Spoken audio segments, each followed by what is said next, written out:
ሰላም ለክሙ ወተፈቅሮ ወሳይል ይብዛህ ማእከለክሙ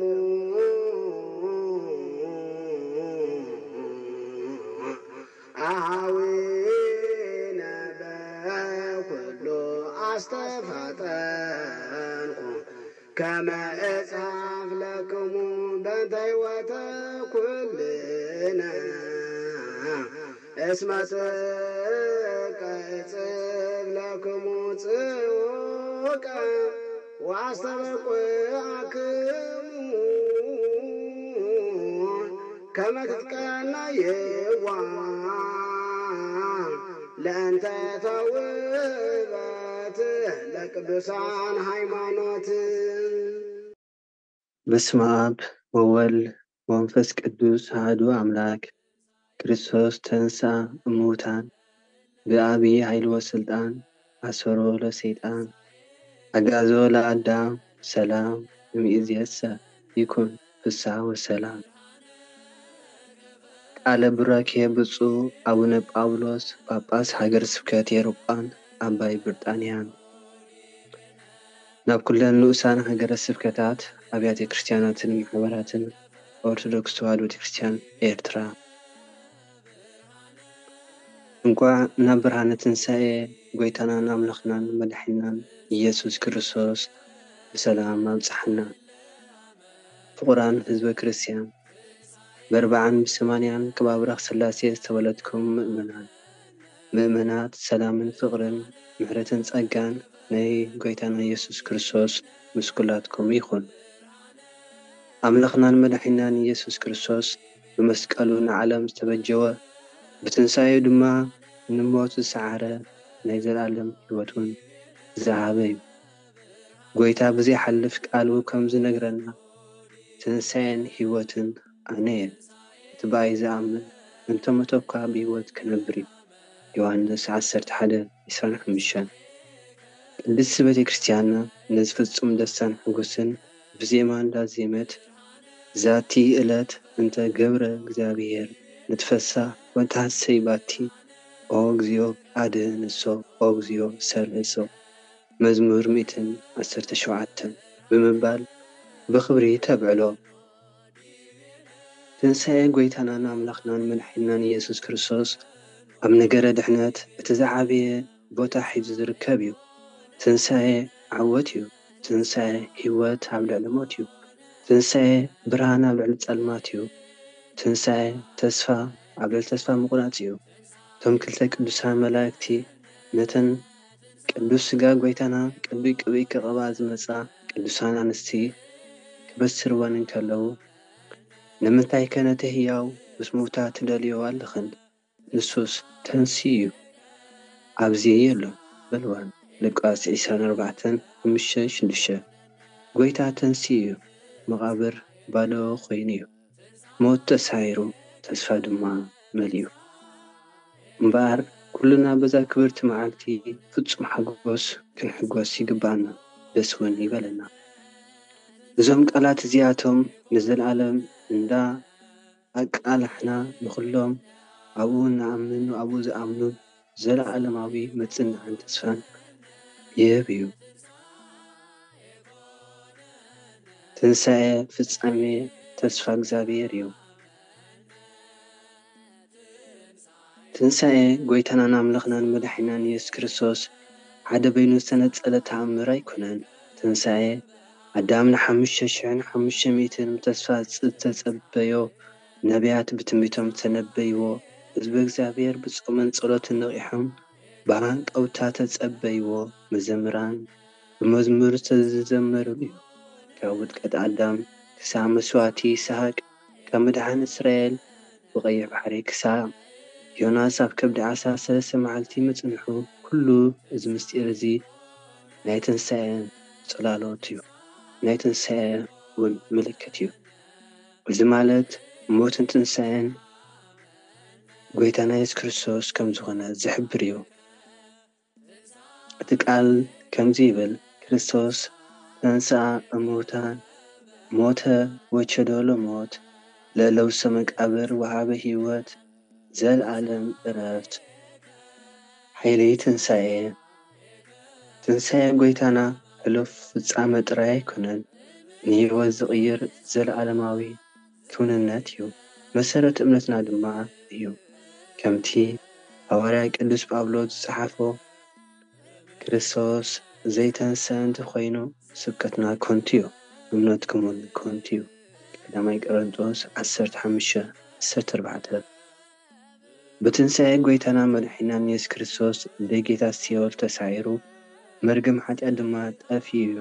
ጎይታና ኢየሱስ ክርስቶስ ተንሥኡ ንሕና እውን ብኡ ብሓድሽ ሕይወት ተንሥእና ኢና። ከምቲ ሐዋርያ ቅዱስ ጳውሎስ ዝበሎ ከመይ ትሕቲ ጸጋ እምበር ትሕቲ ሕጊ ስለ ዘይኮንኩም ኃጢአት ኣይመልከኩምን እዩ። ሮሜ 6:14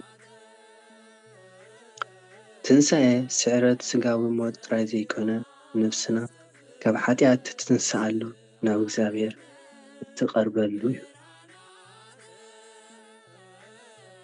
ትንሣኤን ዕለታዊ ሕይወትናን ክቡራት ምእመናን ሓይሊ ትንሣኤን ሕይወትና ክቕይሮ ኣለዎ። ኣብ ዓመት ሓደ ጊዜ እንዝክሮ ፍጻመ ጥራይ ዘይኮነስ መዓልታዊ ክነብሮ ተጸዋዓና ክውን ነገር ክውን ሕይወት እዩ። ነፍሲ ወከፍና ከምዚ ኢልና ንርእስና ክንሓትት ይግባእ። ከምኡሉ ትንሣኤ ድየ ዝነብር ዘለኹ ብቓልይ ብግብረይ ንክርስቶስ ይምስክር ኣለኹ ድየ ብብርሃን ትንሣኤ ድየ ዝመላለስ ዘለኹ ካብ መቓብር ኃጢአትከ ተንሥአ ድየ እናበልና ኩሉ ጊዜ ንርእስና ክንሓትት ይግባእ። ሐዋርያ ቅዱስ ጳውሎስ ከምዚ ኢሉ ይምዕደና ደጊም ምስ ክርስቶስ ካብ ሞት ተንሥኢኹም ኢኹም እሞ ቀልብኹም ኣብቲ ኣብ ሰማይ ዘሎ ነገራት ኣብቲ ክርስቶስ ኣብ የማን ኣምላኽ ተቐሚጡ ዘሎ ኣብ ሰማይ ግበሩ። ኣእምሮኹም ናብታ ምድሪ ዘሎ ዘይኮነስ ናብቲ ኣብ ላዕሊ ኣብ ሰማይ ዘሎ ነገር ኩሉ ናብኡ የቕልብ። ቆላስይስ 3:1-2 ቅዱስ ጎርጎርዮስ እውን ከምዚ ይብል ክርስቶስ ንዓና ስለ ዝመሰለ ንክርስቶስ ንምሰል ንሱ ምእንታና ሰብ ካብ ኮነ ንሕና ድማ ምእንቱ ኣምለኽቲ ንኹን። ብጸሎትን ብንስሓን ብፍቕርን ትሕትናን ክንነብር ውሉድ ትንሣኤ ኮይንና ክንነብር እግዚኣብሔር ብጸግኡ ይደግፈና። ብክርስቶስ ፍቑራት ደቀይ ጽምብል ትንሣኤና ፍረ ክፈሪ ኣለዎ። ሓጐስና ብግብሪ ፍቕርን ምሕረትን ይወሓዝ። ብትንሣኤን ብሰናይ ግብሪ ክነብትም ንዝጠመዩ ከነብልዕ ንዝጸምኡ ከነርዊ ንዝዓረቑ ክንከድን ንዝሓዘኑ ከነጽንዕ ንዝገሹ ክንቅበል ንዝሓመሙ ክንበጽሕ እግዚአብሔር ይመሓርካ ክንብል ንዝተኣሰሩ እግዚአብሔር ይፍታሕካ ክንብል እዚ ከዓ ንክርስቶስ ከነሕጉሶ ደስ ከነብሎ ከምኡውን ከነገልግሎ ይግባእ። ብትንሣኤ ሓድነትን ፍቕርን ቤተ ክርስቲያን ምድላል ቤተ ክርስቲያን ኣካል ክርስቶስ እያ። ኣብዚ ናይ ትንሣኤ ዘመን ድማ ብሕብረትን ብፍቕርን ብሰላምን ክንነብር ተጸዊዕና ኣሎና። ሐዋርያ ቅዱስ ጳውሎስ ክመረና እንከሎ ብሓንቲ ተስፋ ብሓደ ጐይታ ብሓንቲ እምነት ብሓንቲ ጥምቀት ኢኹም ተጸዋዕኹም ምእንቲ ሓደ ሥጋን ሓደን መንፈስን ክትኮኑ ኸዓ ክርስቶስ ሓረየኩም ኤፌሶን 4:4-5 ስለዚ ምፍልላይን ጽልን ቅርሕንትን ነርሕቕ ብሓቀኛ ፍቕርን ትዕግስትን ንሓድሕድና ንተሓዋቐፍ ኣብ ስደት ነብር ስለ ዘለና ጥራይ ንእምነትናን ትውፊትናን መንፈሳዊ ሕይወትናን ዝገጥሙና ዘሎ ብድሆታት ኣዝዮም ብዙሓት እዮም። ካብ ውሽጥና ተወሰኽቲ ብድሆታት ኣይንግበር፣ ጾር ስደት ይኣኽልኒ። ስለዚ ከምቲ ሓንቲ ስድራ ቤታዊት ወይ ድማ ከምቲ ሓንቲ መንፈሳዊ ስድራ ቤት ሓንቲ ሓሳብ ብምሕሳብ ብሓንቲ ፍቕሪ ብምትእስሳር ብሓደ መንፈስ ሓደ ዕላማ ብምዕያይ ብሕብረት ጸኒዕና ንበር። ሕብረትና ሓይልና እዩ፣ እምነትና ድማ ብርሃንና እዩ። ጻውዒ ትንሣኤን ንመንእሰያትን ወለድን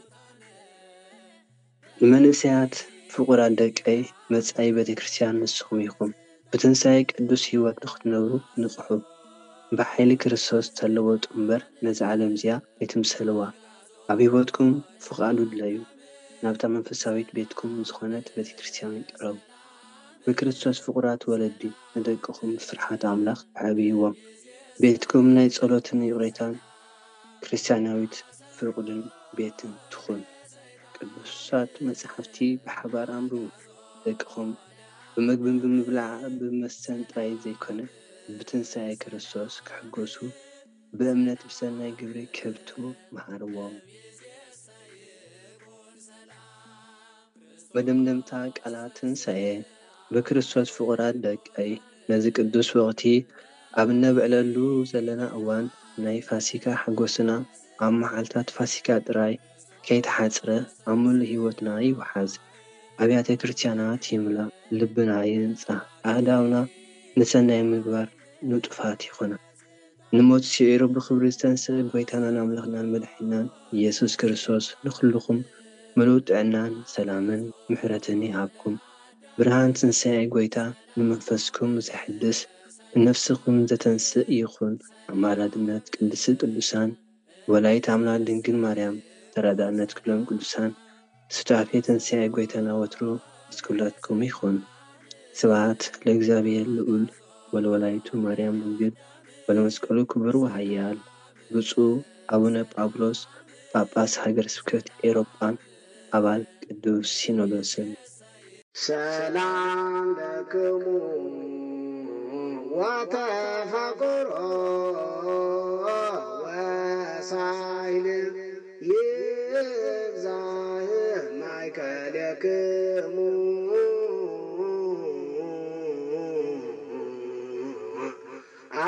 አኀዊነ በኩሉ አስተፋጠንኩ ከመ እጽሐፍ ለክሙ በእንተ ሕይወተ ኩልነ እስመ ጽድቀ እጽፍ ለክሙ ጽውቀ ወአስተበቁዐክሙ ከመ ትትቀነይዋ ለእንተ ተውበት ለቅዱሳን ሃይማኖት